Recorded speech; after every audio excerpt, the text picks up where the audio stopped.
He's Howard Eibach, a former copywriter and creative director and the author of 2 books on the creative brief. And he's Henry Gomez, an ad agency strategist with over 27 years of experience. Together, he and I are the Brief Brothers. We love gabbing about creative briefs, briefing, and advertising. We're back for another episode, Henry. Today, we're going to go back to something we haven't done in a little bit, which is to grab a creative brief posted on Biba Madison's Creative Brief Bank. This one is from Foot Cone and Belding for some work. We're not quite sure. I think they were on the roster for Dodge at some point a number of years ago. And what's interesting about this particular brief is that it's a brand brief. It's not for one particular model of Dodge. It's for 3 models. So we'll call it a brand brief. Let me throw it up on our screen here so we can take a look at it. And we're just going to walk through it and give our comments like we usually do. So it's 1 page. If you don't mind, Henry, I'll just kind of get started. It's 1 page. It's actually, it's a handsome look. And I think they've done a really good job here. I admire this brief. I think I might start using it at some point in my training. So we've got the thing that stands out, and it's what every creative looks for first, is either the single-minded proposition or what they call here the strategic opportunity. And the line is, it's 5 words, the last of American muscle. It's like, okay, I know exactly what where my playground is. As speaking as a creative, I know what the area where I need to play in. It's American muscle. That tells me a lot. So then I'm going to do what I usually do is I back up and say, let's take a look at the whole brief. And I guess the real nitpick that I've got is they use topic headers rather than questions. So they have business issue. While the competition is losing their soul in search of sales, we will grow consumer appeal by owning who we are and celebrating those who are on our side. We're not the muscle car for everyone, but the muscle car in everyone. If you want a real muscle car, Dodge is the only choice. I think that's really well summarized. Audience mindset, society has gone soft. We've talked about this before, Henry. A brief that does not have a point of view is a weak brief. This one has a clear point of view. Society has gone soft. Rather than celebrating winners and losers, as a culture, we're handing out participation trophies. We don't fight for what we believe in. We compromise. And more than ever, people are apologizing for who they are and looking to be liked by everyone. This is rarely more than in a modern car culture. We've shifted our focus toward comfort, practicality, and refinement, and away from the power, badassness, and speed that once inspired the posters on our bedroom walls. Emotional promise. I love the category. The swagger of knowing this is how driving is meant to be. I'm already feeling my testosterone level is rising, Reasons to believe. The unrefined driving experience you truly feel. America's fastest off-the-line family of cars ever. Challenger SRT Hellcat, the most powerful muscle car ever. Charger, America's only 4-door muscle car. Durango, the only SUV in its class with an available V8.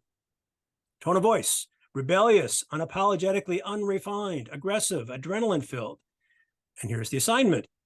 Our overarching campaign idea, able to expand into a multifaceted 360-degree campaign relevant for all platforms. So showcase the 3 hero vehicles, Charger, Challenger, Durango.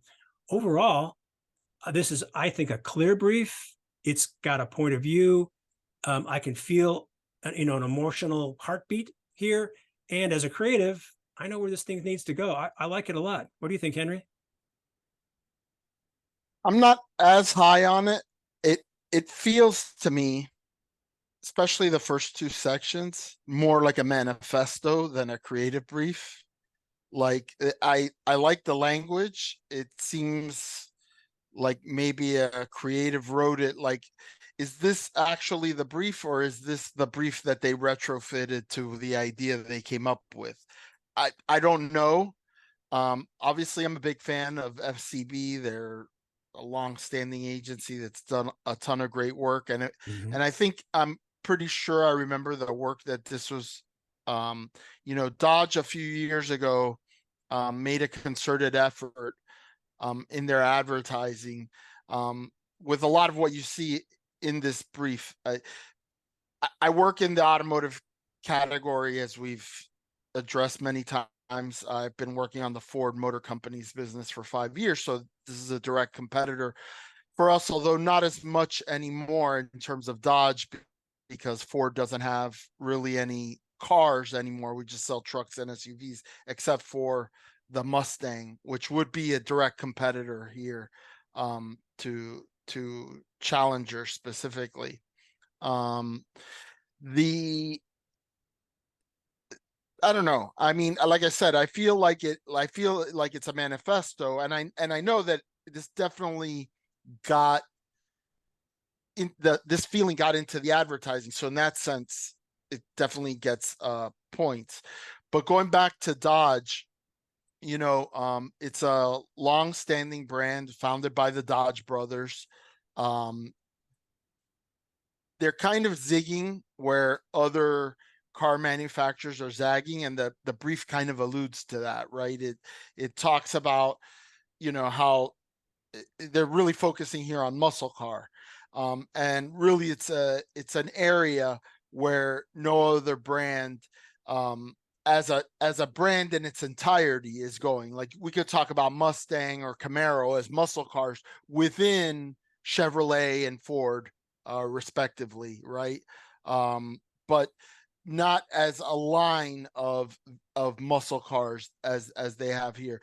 The one kind of compromise here is Durango. Like, Durango it's an SUV, and you could tell probably this is a requirement from the client to make sure that they include Durango. So it's kind of like it's one of these things is not like the other. Even the proof point that they give here, the reason to believe, only SUV with an available in its class with an available V8.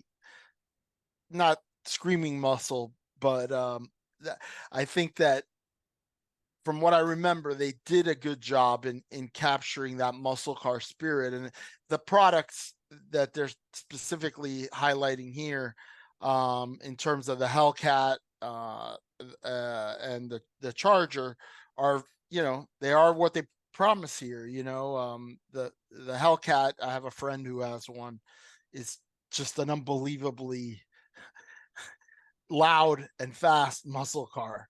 So yeah, I could see I'm with you. I think the format is throws me off a little bit. Like, the business issue to me isn't really the business issue. No, I agree with that. I would rather see them say, well, why are we doing this? What is the point of advertising? And again, I would prefer to see them ask questions, because it changes the way you think when you ask a question. But you're right. I'm not a car person, although I have car experience. Anyone who's worked in LA has to have worked in cars. I worked on Lexus. I worked on Jaguar for about 5 minutes. I've worked on Lincoln, and a couple of others. It's just, you have to have that experience when you work in LA. What I love about this is the thing that I teach. It says, what's the emotion? Get me emotionally involved with the brand. Now, this car or this brand better than I do. So whether or not there's, what's the phrase these days, truthiness regarding this particular brand, I can't say, because I don't know Dodge that well, although other than I know it when I hear it coming down the road. I've never sat in one of these cars that I know of. But again, as a creative, I'm looking for certain things, and I'm teaching certain things to potential brief writers. And this brief captures so much of what it is that I'd like to see more briefs contain, and that I think you espouse as well. I think you make a valid point that could this have been written after the fact? I don't think we'll never know that. But even if that's the truth, that doesn't change what I like about this brief and what it can teach us. I'm looking at it as from a teaching point of view. I'm not a practicing creative anymore, so you bring a particular mindset different from mine, and just as valid, I want to say. But these hit all the points that I talk about when I teach brief writing, and I'm especially delighted to see even something as unique, I've never seen this before, as the emotional promise. I talk about that, and here I see it. So did we say that this was what, something like in the mid 2016, something like that, when they were on the roster? I believe that just doing some quick homework before we started recording. I believe they were awarded the business in 2016, and Yeah. so yeah. Something I didn't mention is the tone of voice, which I really like. I think unapologetically unrefined, right? Again, matches, I think, what they ended up producing in the advertising and what you would expect from like a muscle car. Aggressive, adrenaline filled. It's also interesting to note, remember, we have these big three auto manufacturers in the United States, right? At the time, this was called Fiat Chrysler. Now it's called Stellantis. But they had several brands under what used to be the Chrysler Motor Company, right? And some of those brands went away, and some of them got spun off. So, for example, Ram was a nameplate of truck within Dodge, but then it got spun off to be its own brand. And so that kind of left Dodge with these vehicles left in its stable. So it's just interesting to kind of go back also and look at this particular point in time when I think they were trying to find meaning for each brand within the portfolio, right? To really distinguish it from the other brands in the portfolio. And Dodge was all about muscle car. Right. Well, I think as a teaching tool, we have lots to learn from this brief. As I said at the initial beginning of the conversation, if a brief doesn't have a point of view, it's a useless document. You've got to plant your flag and own that. And that's unmistakable in this brief, which I really like. It punches all the emotional buttons. It's brief. I think it's well written. It's not a first draft.